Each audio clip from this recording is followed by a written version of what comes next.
네, 안녕하십니까, 이광철 중사입니다. 네, 한 주 동안 또 잘 지내셨습니까?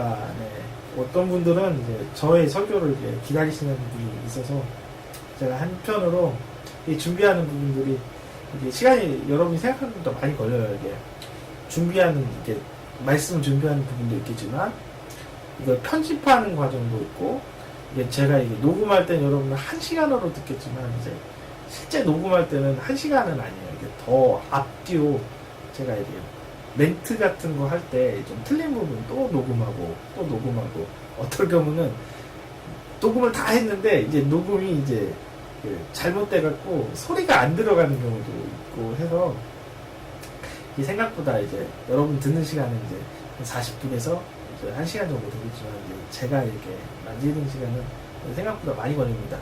그래도 이제 이 설교를 듣고 위로 받으신 분들도 있고 이 설교를 듣고 이제 말씀을 좀 제대로 알아가는 분들도 있고 해서 제가 참으로 이거 만들 때마다 기대가 되기도 하고 참 이렇게 마음 제가 보람도 느낍니다. 네, 어쨌든 네, 신앙생활 잘 관리하셨으면 좋겠고 오늘 비가 너무 많이 오더라고요. 비가 조금 오는 것이 아니라 하늘에서 구멍 난 듯이 비가 막 엄청 오더라고요. 그래서 제가 차 운전하다가 이제 제가 목적지 가는 길을 가지 못하고 이제 돌아왔습니다. 네, 돌아와서 지금 이렇게 녹음하는 중인데요. 네, 어쨌든 이제 그 비가 이제 많이 오니까 저기 제습기도 좀 틀어놓으셔갖고 집에 그 습도도 좀 조절했으면 좋겠고 제습기 없으면 이제 촛불이라도 사셔갖고 집에 이렇게 잘 그 습도 잘 조절하셔서 이제 집에 환경들이 쾌적하게 했으면 좋겠고 여러분 하는 일들도 잘 됐으면 좋겠고요. 여러분 하여튼 항상 이제 주님 안에서 여러 가지들 더 잘 풀리길 참으로 바랍니다. 그리고 여러분 신앙이 이 설교를 통해 또 날마다 성장도 됐으면 좋겠습니다. 우리가 오늘도 찬양하면서 예배 들어가도록 하겠습니다. 예배 시작하도록 하겠습니다. 모든 능력과 우리 찬양 한번 할게요. 폴바로 치고 찬양할게요. 모든 능력과 모든 권세 모든 것 위에 뛰어나신 주님 세상이 증량할 수 없는 지혜로 모든 만물 창조하셨네. 모든 나라와 모든 보좌 이 세상 모든 경이로움보다 이 세상 모든 값진 보물보다 더 귀하신 나의 주님 십자가 고통당하사 버림받고 외면당하심에 짓밟힌 장미꽃처럼 나를 위해 죽으셨네. 나의 주 다시 한번 생각합니다. 모든 능력과 모든 권세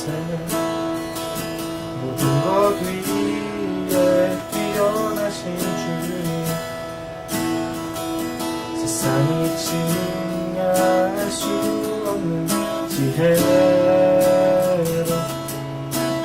모든 만물 창조하셨네.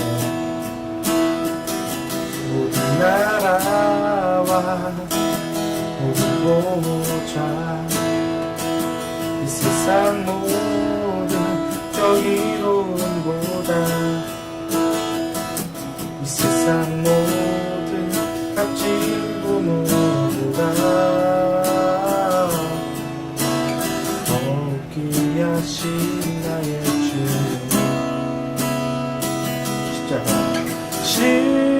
십자가 보통 당해서 버림받고 외면당한 손을 짓밟기 장미꽃처럼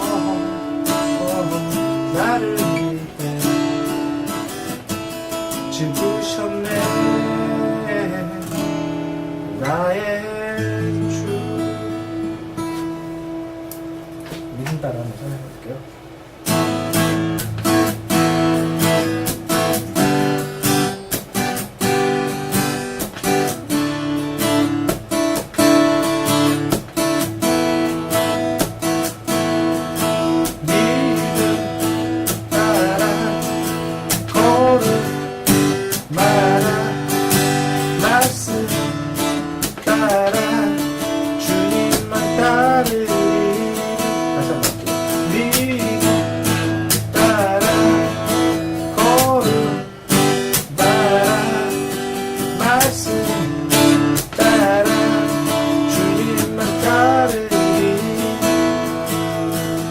나의 가는 길은 믿음 따라갈 때 군대가 해워싸도 겁없네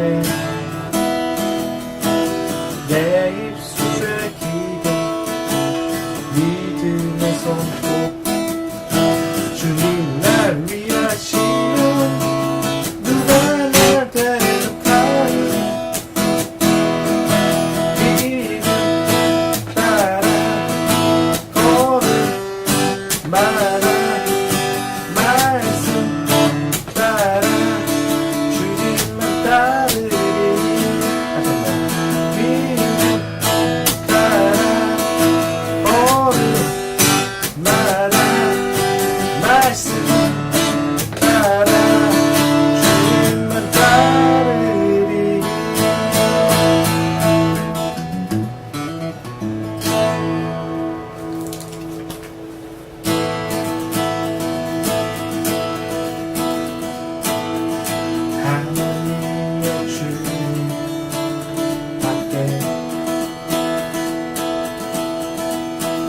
내가 사모하자 이 세상에 없네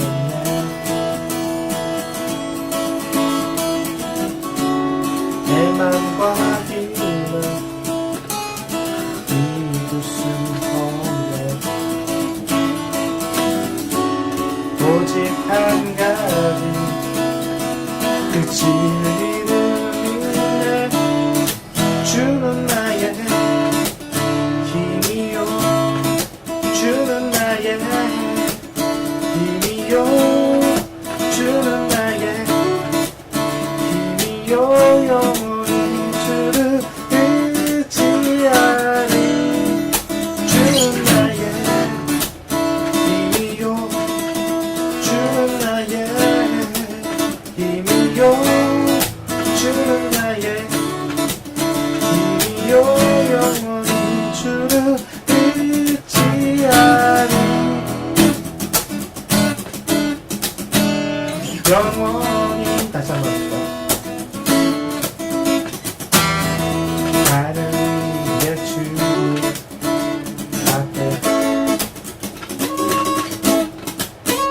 내가 사모했던 이 세상에 없네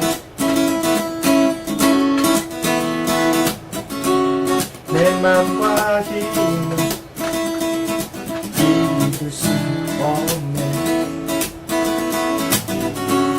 오직 한 가지 진리를 믿네 주는 나의 힘이요 주는 나의 힘이요 주는 나의 힘이요 영원히 주를 의지하리 주는 나의 힘이요 주는 나의 힘이요 주는 나의 힘이요 영원히 주를 의지하리 영원히 주는 나의 힘이요 주는 나의 힘이요 나의 힘이요 영원히 주를 의지하리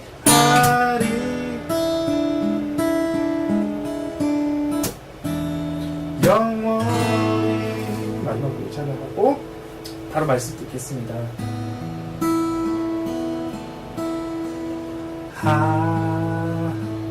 하나님은 우리의 피난처가 되시며 환난 중에 우리의 힘과 도움이시라. 하나님은 우리의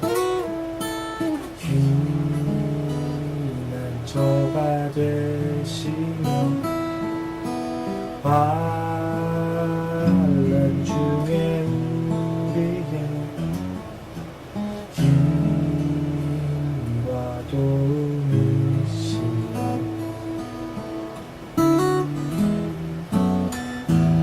너희는 가만히 있어 주가 하나님인데 말지어다. 열방과 세계가 누군데 주가 높임을 받으리라.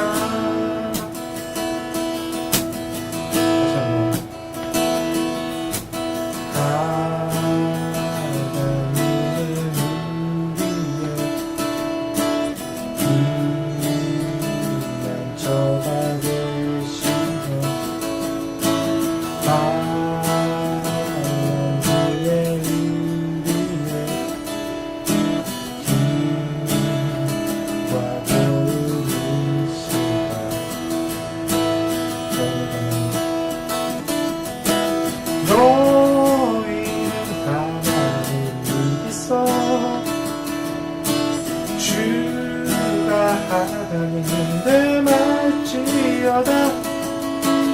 열방과 세계가 있는데 주가 높임을 받으리라. 사랑합니다 내 아버지 사랑합니다 내 온몸 다하여 선포합니다.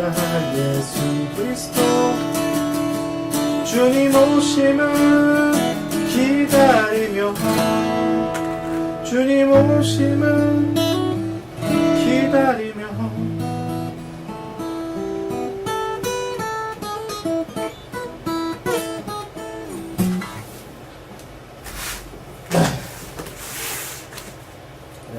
기도하고 바로 말씀 전하도록 하겠습니다. 하나님 감사합니다. 오늘도 우리에게 찬양도 하고 또 말씀을 드릴 수 있는 시간 주신 주님께 감사드립니다. 우리가 주니까 이제는 말씀을 들음으로써 주님의 뜻이 무엇인지 또 깨달으려고 하고 우리가 주님의 뜻이 아니었던 것을 주님 우리가 항상 회개하며 항상 주님의 길로 더 가고 싶은 저희오나 주님 우리가 가지 못하는 것들 우리가 항상 주님을 바라보지 못하는 것들 용서해 주시고 이 말씀을 통해 우리가 힘을 얻고 하나님의 운동력으로 아버지 우리가 세상 가운데 힘있게 살 수 있게 해주시고 온전한 제사와 그리고 돌이킴을 통해 온전한 회복과 하나님의 보호하심을 느낄 수 있게 하여 주시옵소서. 예수님 이름으로 기도합니다. 네, 오늘 말씀 제목은 온전한 제사와 돌이킴입니다. 네, 말씀을 읽고 시작하도록 하겠습니다. 본문은 사무엘상 7장 1절부터 17절까지인데요. 제가 먼저 이 본문 읽고 시작하도록 하겠습니다.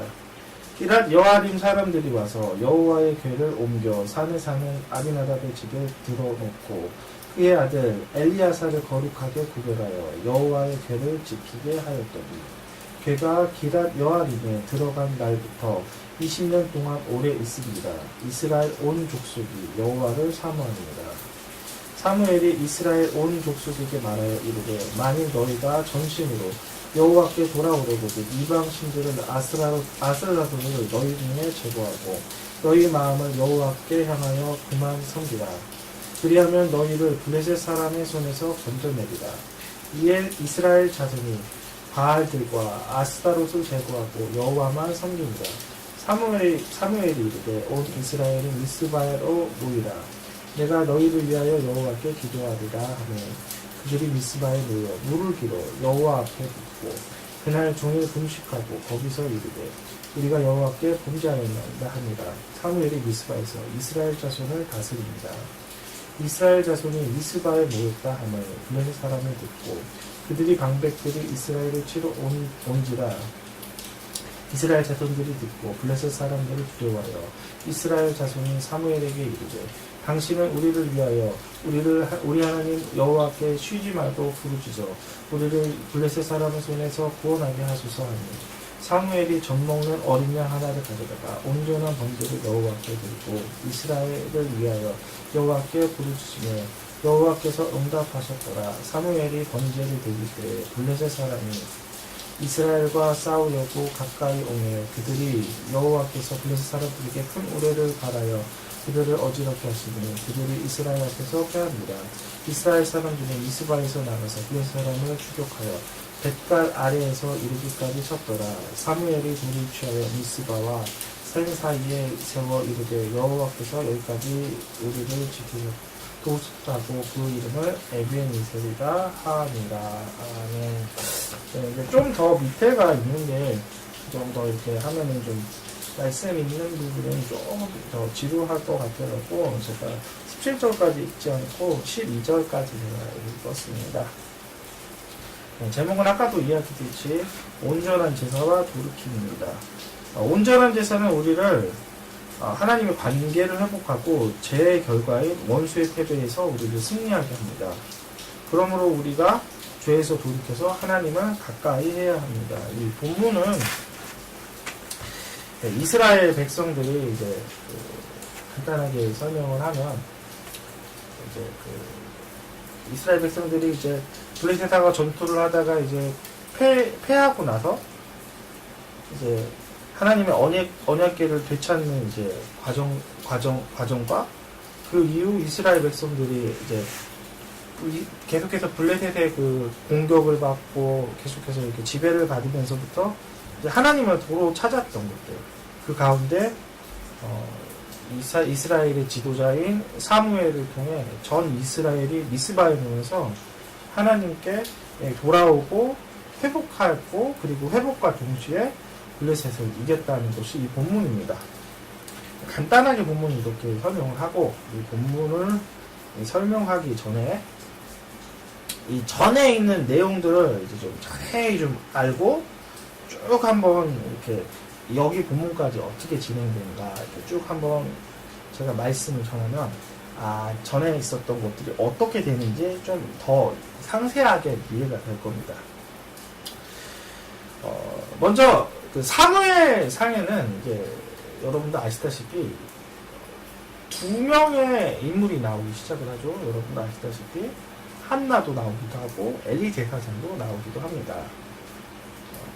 성경에서 이제 엘리 제사장이라고 이렇게 이야기했었던 부분은 첫 번째 하나님께서 이렇게 원하셨던 것은 그가 이제 눈이 이렇게 어두웠다라고 하면서 영의 눈이 어두워져 가고 있는 이스라엘에 대해서 이렇게 그 지도자 엘리 제사장을 통해 이렇게 보여주기 시작한 거예요. 점점 어두워 가고 있는 제사장을 통해 온 이스라엘이 계속해서 영의 눈은 닫히고 육의 눈으로만 이렇게 세상을 바라보고 있었던 거죠. 그리고 그의 제사의 모습들도 그리고 그가 했었던 아들들에 대해 했었던 모습들도 성경은 모사하는 것은 이스라엘의 제사의 모습이 이스라엘의 모습이라는 것을 하나님께서 보여주신 거예요. 엘리 제사장은 하나님의 말씀을 알고 있는 제사장이지만 아들들의 죄들에 대해서 크게 뭐라고 하진 않고 이제 적극적으로 말리지 않았었던 것들, 그것을 성경에서 지적을 하는 거죠. 의에 대해서는 하나님께서 온전히 따라가야 되는데 자기 아들이기 때문에 내가 좋아하는 사람이기 때문에 적당히 타협하는 모습들, 마치 현대 기독교의 모습들과 유사한 모습들을 이렇게 보여주기 시작을 합니다. 하나님께서 원하시는 것은 남보다 조금 더 나은 모습들이 아니라 하나님의 말씀 가운데 완전한 모습들을 하나님께서 원하시는 거예요.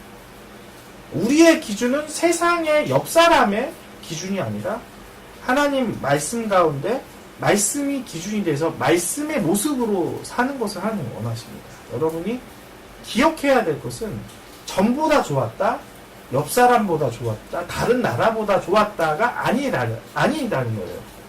하나님 말씀 가운데, 하나님 말씀의 나라 가운데, 말씀의 법 가운데 얼마나 벗어났냐가 중요한 거죠.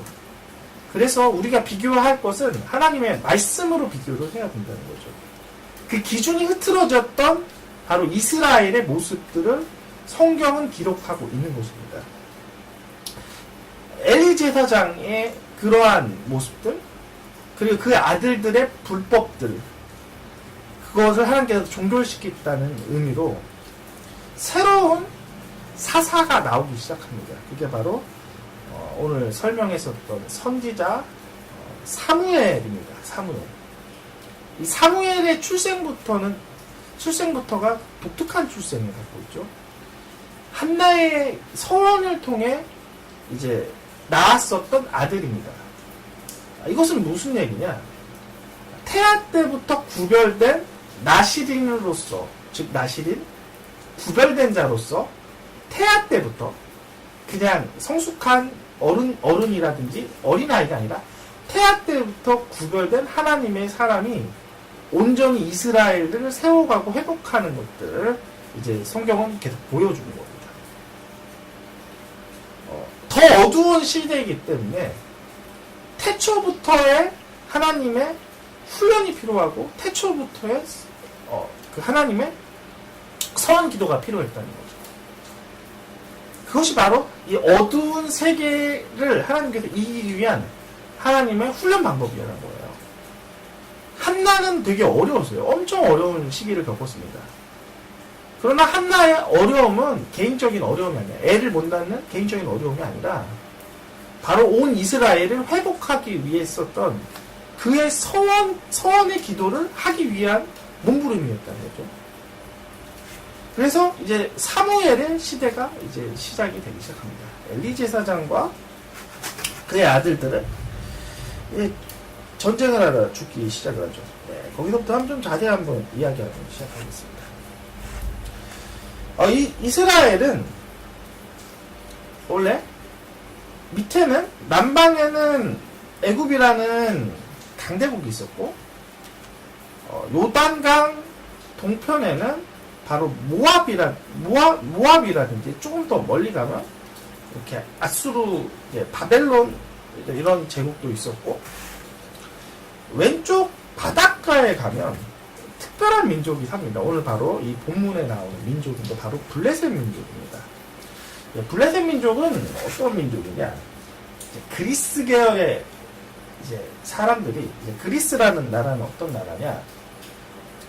여러분 뭐 철학의 나라 이렇게만 생각을 하는데 그리스라는 나라는 이제 산지가 많은 나라예요. 이렇게 농토가 이렇게 많은 것이 아니라 이렇게 산지로 많아서 이제 여러분 그 중학교, 고등학교 교과서 보면 폴리스라고 해서 도시국가가 이렇게 발달된 나라입니다. 블레셋은 이게 그리스 그 언어를 쓰는 민족이라는 거죠. 민족. 그들이 이제 그들이 사는 곳이 좋은 환경이 아니기 때문에 그들이 이제 개척지, 이제 농사 지을 곳을 찾기 위해서 이제 이스라엘의 그 해안가 쪽으로 이렇게 침공해 온다는 거죠.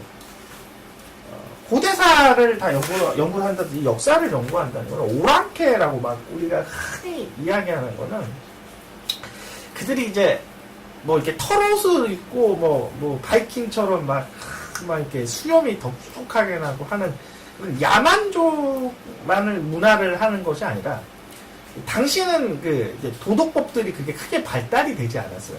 지금이야 이렇게 많이 발달됐지만 그랬던 시기에 훔치는 거 그리고 남의 그 것들을 이제 강탈하는 거는 경제의 수단이었지.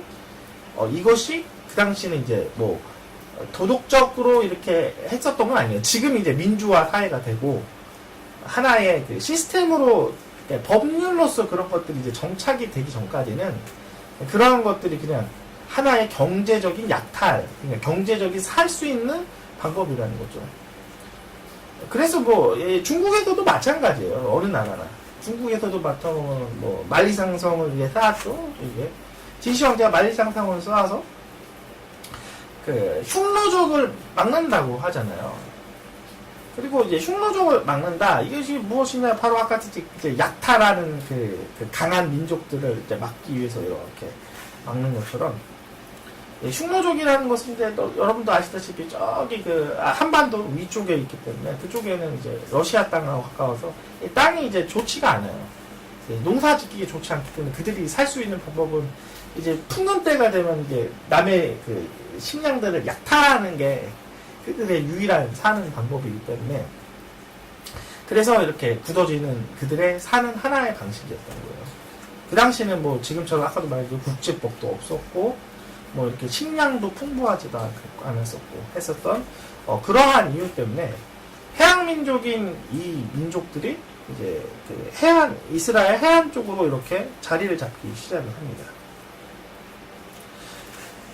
그래서 여러분도 이제 사무엘상 4장을 읽어보면 그래서 이제 사무엘상 4장 보면 아벡과 그리고 다른 곳에 이제 이스라엘이 이렇게 진을 치고 이제 싸우는 장면이 나오기 시작을 합니다. 근데 이렇게 진을 치고 있어요. 근데 어떤 게 있냐? 전쟁은 단순하게 이렇게 그 숫자만의 싸움이 아니라 무기와도 관련된 싸움이었을 거예요. 블레셋이라는 민족은 좀 과학이 좀 발달된 민족이었어요. 그리고 이스라엘은 과학이 발달되지 않았었던 거예요. 철기를 갖고 있었던 문명이 바로 블레셋의 문명이고, 바로 이제 철기를 갖고 있지 않고 청동기 시대를 갖고 있었던 민족이 이스라엘 민족이라는 거예요. 간단하게 이제 설명을 하면 이런 겁니다. 철은 1200도에 녹고, 청동기 주석은 7, 800도에 녹니다. 자연 상태로 불을 때면 7, 800도에서 구리가 이렇게 나오기 시작하는 거예요. 그러니까 자연 상태. 그리고 철이 나오기 1200도의 온도를 이렇게 나타내야 되는데 자연 상태로 불을 때는 700도밖에 안 되기 때문에 풀무라는 하나의 기구를 사용해서 높은 온도를 통해 철을 뽑아냅니다. 지금 무슨 얘기냐? 과학 문명이 훨씬 더 발달된 과학의 민족과 과학 문명이 후퇴된 이제 하나님만 바라볼 수밖에 없는 이 민족이 싸웠다는 거죠. 상대가 안 되는 거예요. 해양 민족이기 때문에, 그리고 또 아까도 얘기했던 흉노르족이라든지 그들은 이제 싸움에 단련된 사람이에요. 남의 물건을 훔치는 사람 약하면 되겠습니까? 당해야 되겠죠. 그 문제는 이제 의로서 강한 게 아니라 아시다시피 악으로서 강한 거죠. 그래서 전투를 하니 이 전투가 이제 상대가 되겠습니까? 그래서 패하기 시작을 합니다. 그래서 이 패했던 이 이스라엘 쪽에서 이제 하나님의 힘으로 이기자라는 의미로 법궤를 이제 출동시키기 시작합니다. 법궤를 출동시켰을 때 홈니와 비누아스라는 이제 엘리 제사장의 두 아들이 이거를 가지고 출동을 하죠. 이제 과거의 전력을 보면 이 법궤로 인해 이스라엘이 승리를 얻었었던 이 기록들이 많이 있었어요. 백성들은 너무 기뻤어요. 법궤가 나와서 이제는 우리가 이기겠다. 근데 중요한 거는 이런 거죠. 법궤가 중요합니까? 하나님이 중요합니까? 법궤는 물건일 뿐입니다. 이스라엘 백성들이 하나님을 떠났을 때 법궤 안에 임하신 하나님이 떠나시기 시작한 거예요. 하나님은 우리의 보호자이시기 때문에 하나님의 보호자가 떠난 우리는 우리 스스로밖에 보호할 수 없는 연약한 사람이라는 거죠.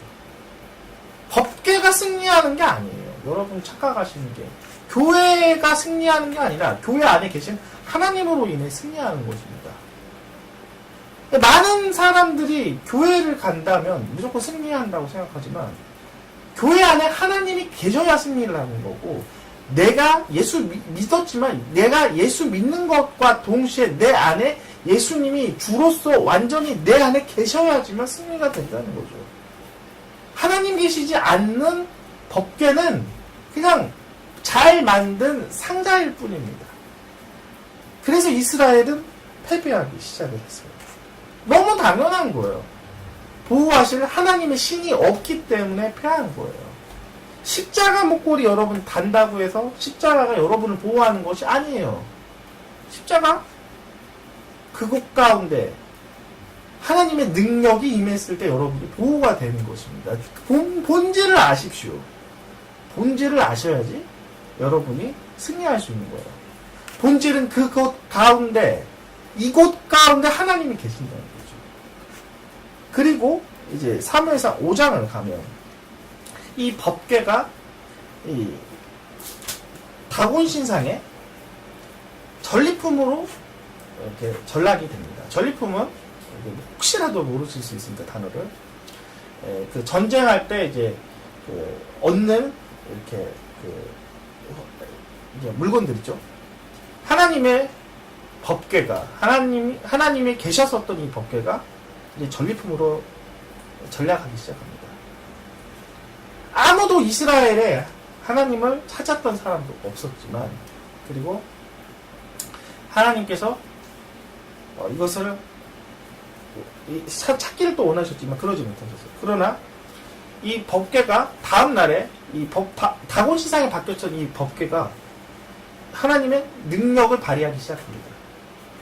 손목이 부러지기 시작하고 다곤 신상이 머리가 부러지기 시작을 합니다. 이건 마치 어떻게 되냐? 이사야서 4장 59장 13절을 보면 이런 것이 있네요. 사람이 없음을 보시며 중재자 없음을 이상히 여기셔서 자기 팔로 스스로 구원을 베푸시며 자기의 공의를 스스로 의지하사 공의를 갑옷을 삼으시며 구원을 자기의 머리에 써서 구원의 투구로 삼으며 보복을 속옷으로 삼으며 열심을 입어 겉옷으로 삼으시고 이게 무슨 얘기냐? 마치 그곳 가운데 사람이 없어서 하나님을 찾는 사람이 없어서 하나님 스스로 능력을 발휘하기 시작을 하는 거죠. 하나님의 위엄을 스스로 높이기 위해서 하나님이 스스로 다곤 신상을 무너뜨리고 손목을 부러뜨리고 했었던 장면이라는 거죠. 이거 굉장히 슬픈 장면이라는 거죠. 하나님이 그분의 영광을 뺏기지 않기, 원수로 인해 뺏기지 않기 위해 하나님 스스로, 사람이 찾지 않았지만 하나님 스스로 그의 영광을 발휘했었던 이사야 59장에 있었던 사건과 동일한 사건들이 이렇게 된 거기 시작한 거죠. 이게 슬픈 일이라는 거죠. 그때 블레셋 왕들이 이걸 보면서 놀랐어요. 아, 이거 지금 어떻게 된 거냐. 그리고 그 이후로 블레셋에 전염병이 돌기 시작을 했어요. 그래서 블레셋 사람들이 겁을 먹기 시작을 한 거예요. 그래서 이 블레셋에 있었던 이 법궤를 이 블레셋의 여러 도시국가에 이렇게 보내기 시작을 합니다. 여기저기 그 재앙을 맞이하기 시작하면서 그랬더니 그 가는 곳마다 이 법궤가 계속해서 블레셋을 혼내기 시작하는 거예요. 재앙으로 혼내기 시작을 합니다. 그래서 이 블레셋 왕들이 이제 회의를 해서 이스라엘의 베스메스라는 곳으로 보내려고 합니다. 한 번도 매지 않았던 암 염소와 수레를 통해 이 법궤를 실어서 이제 보내기 시작을 합니다. 그들도 그리고 그냥 보낸 것이 아니라 종기와 그리고 박쥐를 보내서 같이 보냅니다. 이것은 무엇이냐? 당시는 그런 게 있었어요. 그들의 이제 받았었던 재앙에 대해서 이제 바쳤을 때 그 재앙이 이렇게 사해진다고 그들은 이제 생각했었던 그들의 이제 문화들 때문에 그들의 이제 그들이 이제 병으로서 공격했었던 종기와 아마 박쥐라든지 아마 그 생쥐 같은 것이 아마 이제 큰 병들의 원인이었던 것 같아요. 그래서 이렇게 만들어 보내기 시작합니다. 그래서 이스라엘 가운데 다시 법궤가 베스메스에 이제 가기 시작을 했었던 것이 바로 이 사건이에요. 그리고 이 베스메스로 갔었을 때, 그 법궤가 돌아온 것을 보고 백성들이 그 법궤를 열어보기 시작을 합니다. 그때 백성들이 이제 그것을 보고 죽기 시작을 하는 것이 그 오늘의 6장까지의 사건이에요. 지금 본절까지는 안 갔으니까 7장까지는 6장까지의 사건입니다.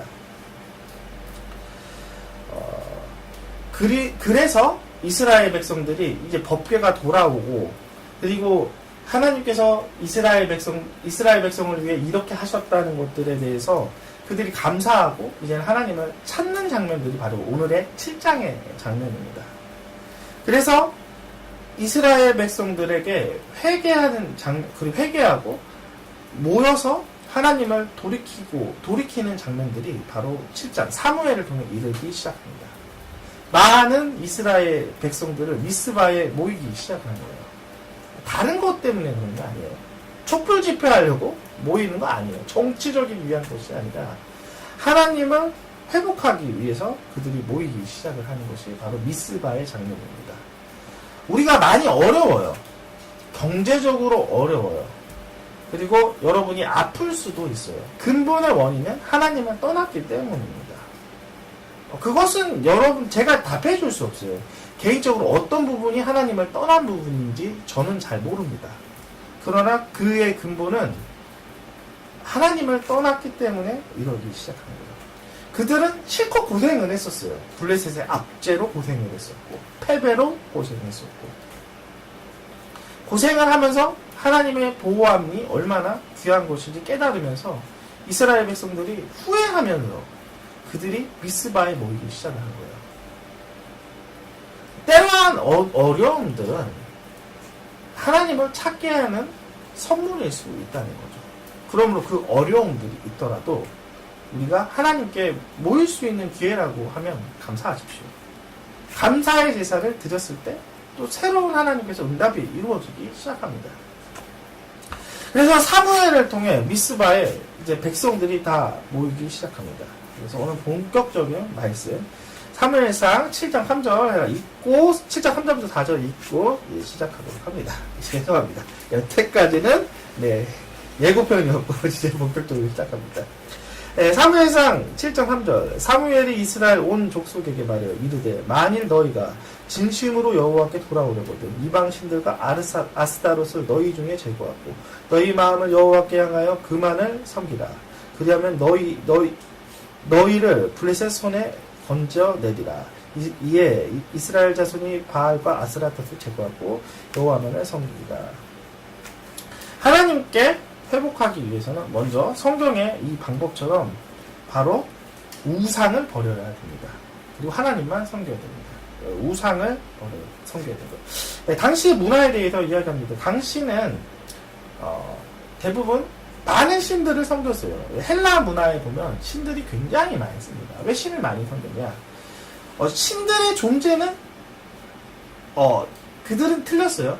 내가 신에게 제사를 드린 것은 내가 신으로부터 무언가 얻기 위한 거예요. 바다 신에게 내가 제사를 드리는 것은 바다 신으로부터 내가 그 위험함들을 내가 보호받기 위한 거예요. 얻는 거예요. 내가 그 아스타롯 신에게 내가 제사를 드린 거는 내가 농사가 잘 되는 것을 원하는 거고, 바알에게 제사를 드리는 것은 비가 오는 걸 원하는 거예요. 무엇인가 원하는 나의 욕심, 신들을 만들어내는 것 뿐입니다. 그래서 내가 버려야 할 것들은 하나님, 바로 내가 생각하는 욕심을 버려야 된다는 거죠. 욕심의 신들, 욕심의 우상들을 버렸을 때 이제 하나님으로부터의 이제 회복이 시작이 된다는 거죠. 그 중에 딱 하나만 이야기하겠습니다. 우리는 현대사회에서는 지식의 신들을 섬기기 시작합니다. 정보의 신이에요. 우리는 믿어요. 하나님의 말씀보다 우리의 과학적 상식을 믿기 시작을 하는 거예요. 인터넷을 통해, 주식을 통해, 또 미래학자와 경제학자를 통해 미래를 예측하기도 합니다. 그러나 우리의 알미 하나님의 지혜와 하나님의 예언을 뛰어넘을 수 없다는 거죠. 제가 가장 흔하게 말하는 논리는 그거예요. 20살짜리와 5살짜리가 싸우면 누가 이기겠습니까? 5살짜리가 진다고요? 그렇지 않아요. 5살짜리는 이해하지 못해서 끝까지 5살짜리의 이야기를 할 것이고 20살짜리는 20살의 지식만큼 이야기를 할 것입니다. 하나님과 우리는 이거와 더 차이를 이거와 비교할 수만큼 엄청난 차이입니다. 하나님은 태초 전과 태초 후에 계신 지식을 갖고 계신 유일하신 하나님이십니다. 우리는 태어났을 때부터 지금까지 알고 있는 지식으로 싸우는 사람입니다. 그러므로 하나님의 지식 앞에, 하나님의 말씀 앞에 우리가 겸손해져야 된다는 것이에요. 여러분이 아는 것이 얼마나 많이 아는 것입니까? 여러분이 알고 있는 사실이 하나님이 알고 있는 그 본질의 진리와 얼마나 여러분이 아는 수준이 얼마나 대단한 겁니까? 여러분의 지식들을 버리십시오. 여러분이 안다고 하는 것을 버리십시오. 지식은 교만하게 하는 것이에요. 여러분이 알고 있다는 것도 시간이 지나면 그것이 알지 못한다는 것들을 여러분이 깨닫기 시작할 것입니다. 저도 마찬가지입니다. 많은 책들을 보고 많은 자료를 보지만 점점점 깨닫는 건 내가 정말 모른다는 거야. 아무것도 모르고 내가 깨닫지 못한다는 것이에요. 내가 무엇인가 안다고 생각하는 거는 여러분이 아직 모르는 것들이 더 많은 건데 깨닫지 못할 뿐인 거예요. 인간이 어리석어서 깨달음의 지혜가 임하지 않았기 때문이라는 거죠. 하나님을 만나십시오. 그분이 여러분에게 깨달음을 줄 것입니다. 배워야 할 것들을 주실 거예요. 욥에 대해서 한번 이야기하겠습니다. 욥은 고난을 많이 당한 사람입니다. 욥은 굉장히 의로웠던 사람이기도 합니다. 하나님께서도 인정했었던 사람입니다. 그러나 욥의 고난의 시작을 욥이 고통을 당했을 때부터 욥이 깨달았던 것이 아니에요. 우리는 성경을 기록을 보면서 하나님의 기록함을 통해 먼 훗날 그 기록을 통해 아는 거지만 욥이 당시에 악청이 들고 욥이 아들들이 죽고 딸들이 죽고 자기 재산이 이렇게 폭삭 망했던 것들을 욥이 알지 못했어요. 욥은 의로웠기도 하지만 그 의로움도 부족했어요. 제가 한번 이야기할게요. 욥의 그가 알고 있었던 이 고난을 뭐라고 생각을 했는지 그는 이해할 수도 없었고 그냥 당시에 그 고난을 통해 단지 하나님께 감사만 돌렸을 뿐입니다. 욥의 그 고난은 영적인 거예요. 영적으로 욥이 판단하기도 전에 하나님의 그 탁상 안에서 결정이 됐다는 거죠. 욥과 사단이 욥과 이 성경 그 욥기서를 보면 욥기에 보면 하나님의 그 보좌에 마귀가 사단이 와서 이 욥이란 사람에 대해서 이 사람이 하나님께 복을 주셔서 이렇게 하나님을 경외하는 것 뿐입니다. 라고 해서 하나님의 마음을 이렇게 하나님의 마음에 대해서 이렇게 계속해서 욥의 그 의로움들을 증명하게끔 하나님의 그 마음을 움직이게 해요. 그런 이야기를 했을 때 하나님이 그것을 허락을 합니다. 시험을 허락을 하는 거예요. 즉 무슨 얘기냐? 이 시험은 의로움을 증명하는 시험임을 영적인 세계에서 벌써 결정되는 거예요. 욥이 이걸 알았을까요? 아니요, 몰랐어요. 욥은 그냥 괴로웠을 뿐이고 그냥 욥 생각에는 그냥 이게 운이 안 좋았을 뿐이고 우연한 사건이라고 하는 거예요. 욥이 아는 건 하나도 없어요. 벌어질 것도 모릅니다. 근데 왜 욥은 계속해서 안다고 하는 것이에요? 그래서 욥은 계속 안다고 하는 것들에 대해서 새 친구들이 나중에는 오는 시간이 옵니다. 새 친구들이 그를 위로하기 위해서 죄들을 자기들이 알고 있는 죄들을 자꾸 이렇게 지적을 합니다. 근데 욥이 아니다. 나는 의롭다. 나는 잘못한 것이 없다. 계속 이야기를 해요. 그때 이제 마지막 친구 엘리후가 욥의 그 죄들에 대해서 지적을 하기 시작합니다. 당신은 계속해서 하나님보다 의롭다고 생각을 하고 하나님보다 높다고 생각하는 것들을 증명하기 시작했었을 때 37장부터 이제 하나님이 욥에게 나타나기 시작합니다. 그리고 그에게 했었던 가장 했었던 말 중에 마지막 말, 너는 아느냐? 창조의 질서에 대해서 아느냐, 아느냐, 아느냐, 이것이 왜 이런지 아느냐, 자연이 왜 이렇게 된지 아느냐 하면서 네가 얼마나 아는 것이 부족한데도 너 스스로 모든 것을 다 아느냐, 아느냐 하면서 그의 무지함들, 이 시험이 하나님께서 얼마나 합당한, 그리고 이 결정이 얼마나 의롭고 이것이 무엇인지 깨닫지 못하면서 너 스스로 인생을 계획하느냐를 계속해서 이야기합니다. 이것을 우리가 회개해야 돼요. 우리 자신을 회개를 해야 됩니다. 우리 자신이 얼마나 압니까? 여러분이 얼마나 인생을 잘 계획했습니까? 여러분의 경험이 얼마나 대단합니까? 여러분이 알고 있는 시사, 상식, 경제, 그리고 여러분에 있었던 모든 것들이 얼마나 조그만 것밖에 없고 예측할 수 있는 것도 아주 미미한 것인데 여러분이 안다고 생각하고 그것을 하나님께 맡기지 못하고 스스로 개척하는 욕과 같은 여러분, 회개해야 됩니다. 그것이 우리의 우상인 것이에요. 또 하나의 신이 있어요. 아스다롯과 같은 경제의 신이라는 거죠. 돈을 하나님께서는 다스리길 원하시는데 돈이 없어서 내가 돈에 짓눌리고 내가 돈을 다스리지 못해서 하나님께 헌금을 드리지 못하고 내가 구제하지 못하고 내가 이 돈을 하나님 나라에 저축하지 못했었던 내가 정제의 신에 짓눌렸었던 나의 그 마음들, 경제의 신들을 이제는 회복하기 원해요. 이 돈은 하나님께 있습니다. 하나님의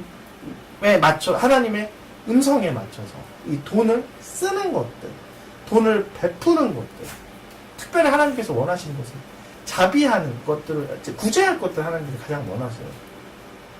교회에만 헌금을 할 것이 아니라 하나님께서는 구제할 것들을 원하세요. 가난한 자에게 구제할 것들. 그랬을 때 하나님의 공평들이 우리를 통해 보여진다는 거죠. 그리고 그 우상을 깨웠을 때 이제 온전한 하나님의 나라들이 이제 이 땅에 모형들이 약간씩 보여지기 시작을 하는 거죠. 하나님 그걸 원하십니다. 마지막, 하나님을 온전히 회복하기 위해서는 어린 양, 번제를 드려야 합니다. 이스라엘의 회복을 위해서 블레셋과 전투를 위해서 이제 마지막으로 사무엘이 이제 어린 양을 번제로 드리기 시작을 합니다. 이 번제란 무엇이냐면 태우는 거예요. 어린 양은 무엇이냐? 구약의 어린 양은 동물이지만 신약의 어린 양은 예수님이라는 거예요. 이 번제는 무엇이냐? 태우는 것이에요. 이것들이 이 어린 양이 타서 하늘로 올라가는 거죠. 즉 무슨 얘기냐? 예수님이 회복이 되는 거고 예수님과 이 번제가 타서 하늘에 닿았듯이 하늘과의 만남, 예수님과의 만남이 필요하다는 거죠. 이 만남이 회복이 되었을 때 회복이 된다는 거죠. 이 만남을 여러분 회복해야 됩니다. 예수님은 우리의 구원자임을 회복해야 됩니다. 영적으로만 구원자가 아니라 우리의 육체의 문제까지 해결될 것을 구원자라는 것이 만남이 해결돼야 된다는 거죠. 많은 그리스도인들이 만남이 해결되지 않기 때문에 계속해서 고아와 같은 삶을 한다는 거죠. 이것이 회복이 되어야 돼요. 만남이 회복이 돼야 됩니다. 그리스도의 만남, 그리스도의 온전한 동행이 이루어져야 된다는 것입니다. 여러분이 하나님의 친구 되십니까? 그러면 그와 같이 동행하고 그와 같이 의논을 해야 되는데 왜 여러분은 예수님께 묻지 않고 여러분 스스로 판단합니까? 마치 이스라엘 백성들처럼. 그리고 그와 만남을 원한다면 여러분의 기계적인 움직임들을 이제는 하지 마십시오. 하나님께 맞추어서 해야 됩니다. 다시 한번 또 이야기를 할게요. 온전한 번제가 필요합니다. 온전한 번제. 예수님을 이렇게 이게 번제가 타서 하늘에 올라가듯이 그 예수님과의 만남을 통해 하나님을 이제 대면을 했을 때 회복이 된다는 거죠. 하나님과 멀어졌기 때문에 이스라엘은 패배했다는 거예요. 여러분의 신앙들이 하나님과의 만남이 아니라 그냥 교회에 출석하는 걸로 여러분이 만족한다면 그것은 하나님의 만남이 아니라 교회의 출석일 뿐입니다. 사람의 출석, 목사님과의 만남일 뿐이에요. 영적인 만남이 중요한 거예요. 우리가 영적인 체험이 필요해요. 과거에는 그런 게 있었어요. 영적인 체험들을 위해서 목사님들이 1시간씩 2시간씩 기도를 하게 하는 거예요. 그들이 기도를 깊이 했었을 때, 그리고 끊임없이 하나님과의 몸부림을 했을 때, 영적으로 그들이 하나님을 체험을 했었을 때, 과거의 교회는 안 그랬어요. 지금처럼 강력했습니다. 과거의 교회는. 물론 좀 성경적으로 어떤 부분들은 좀 모순된 부분도 있고 좀 친미적인 부분도 있었지만 그들의 마음 가운데 항상 하나님에 대한 과거에는 목마름들이 있었단 말이에요. 그래서 항상 신앙으로 이겼었던 것이 있었는데 요즘은 안 그런다는 거죠. 우리가 패배했던 이유입니다. 하나님과 함께하는 것이 아니라 하나님과 계속 만남 가운데 있는 것이 아니라 만남이 아닌 계속해서 하나님과의 여전히 거리 가운데 있으면서도 만났다고 생각했었던 것들입니다. 이스라엘 백성들이 온전한 번제를 통해 그리고 우상을 버렸었던 그들의 이제 우상 버림을 통해 이스라엘이 회복이 되기 시작한 거예요. 처음에는 블레셋들이 제사하는 가운데 몰래 와서 두려움에 떨기 시작한 거예요. 그들은 무기도 갖고 있지 않고 오직 제사로만 왔었을 때 그래도 그들은 믿음을 버리지 않고 끝까지 사무엘과 같이 온전한 번제를 했었고, 그리고 사무엘을 통해 이제 기도를 해서 그들을 이겨달라고 했었어요. 하나님께 그 기도를 들으십니다. 우레를 치십니다. 그래서 블레셋 사람들의 그 전열들을 흐트러뜨리고, 그래서 이제 이스라엘의 승리가 일어나기 시작합니다. 그래서 블레셋 사람들을 쫓아보내서, 그래서 하나님께서 그곳 가운데 단을 쌓는데 여러분도 아시다시피 그곳이 바로 에베네셀이라는 단이라는 여기까지 하나님께서 나를 도우셨습니다 라는 그들의 간증이 나오는 거예요. 간증 전에 중요한 것이 무엇이에요? 우리가 하나님의 만남, 회복이 필요하다는 거죠. 그들의 하나님과 회복과 온전한 번제를 통해 간증이 나올 수 있다는 거죠. 우리가 간증이 나오지 않는 것은 회복도 없고 만남도 없고 우리의 우상에 대해서 계속해서 붙들었던 옛 모습이 남아있기 때문이라는 거죠. 그럼 우리 회복합시다. 온전한 번제를 통해 우리가 회복하고 온전히 승리할 수 있게끔 매일매일 승리했으면 좋겠습니다. 네, 기도하고 마칠게요. 하나님 감사합니다. 매일 승리할 수 있게 해주시고 온전한 제사와 번제를 통해 하나님을 만날 수 있게 해주시고 나의 모든 것들을 버려서 하나님 보시기에 정말 순종했다, 온전했다, 칭찬받을 수도 있게 해주시고 하나님을 더 사랑할 수 있게 또 해주시옵소서. 예수님의 이름으로 기도합니다. 아멘.